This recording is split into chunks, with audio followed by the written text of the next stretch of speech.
একটি বেগুন নিয়ে নিয়েছি। তারপরে ভাবলাম না, একটাই হবে না, দুটো নিতে হবে। দুটো বেগুনি বেশ সুন্দর করে আমি এখন খোসাটা ছাড়িয়ে নেব। খোসাটা বেশ সুন্দর করে ছাড়া হয়ে গেলে এটা ছোট ছোট পিস করে কেটে নেব। খোসাটা ছাড়িয়ে যদি ভাজা হয় তাহলে বেশ সুন্দর ভাজাটাও হয়, আর চারদিক থেকেও সিদ্ধ তো এমনিতেই হয়ে যায় বেগুন। এটা বানাবো নিম দিয়ে।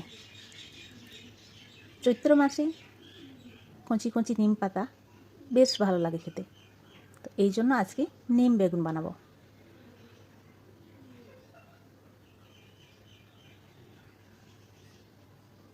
তিতো খেতে অনেকেই পছন্দ করে না, কিন্তু আমি আজকে একটু অন্যরকম করে রান্না করব।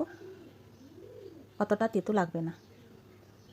সুন্দর করে কাটা হয়ে গেলে এগুলো জলে বেশ সুন্দর করে ধুতে হবে।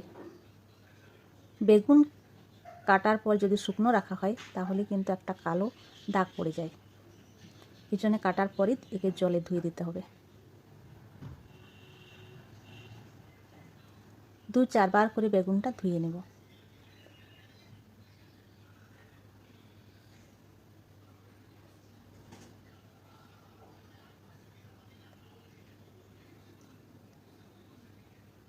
বেগুনটা বেশি কচিও নয়, আবার বেশি বিচও হয়নি।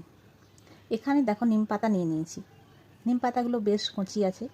কড়াটা বসিয়ে সেখানে তেল দিয়ে নিম পাতা প্রথমে দিয়েছি, একটু ভাজার পরে পেঁয়াজ আর কাঁচা লঙ্কা, একটা মাঝারি পেঁয়াজ নিয়েছি, 4টে কাঁচা লঙ্কা ভেঙে দিয়েছি, আর একটু নুন দিয়ে দিচ্ছি। বেশ সুন্দর করে এটা ভাজবো না, হালকা ভাজবো। তারপরে বেগুনগুলো দিয়ে আর ঢাকা দিয়ে দেব। ঢাকা দিয়ে আর নাড়াচাড়া করে 2-4 বার করে তারপরে একটু উপর থেকে হলুদ দিয়ে দেবো। যখন হালকা সেদ্ধ হয়ে যাবে সুন্দর করে নাড়াচাড়া করে এটা ভাজতে হবে। আর নামিয়ে নিয়ে দেখো পরিবেশন করলেই হলো। নিম বেগুন চৈত্র মাসে খাওয়া নাকি ভালো, আমার ঠাকুমা বলতো। আর এই নিম ছোট ছোট কচি কচি পাতা, এটা সবাই খেতে পারবে, এখনও তো তেতো লাগে না।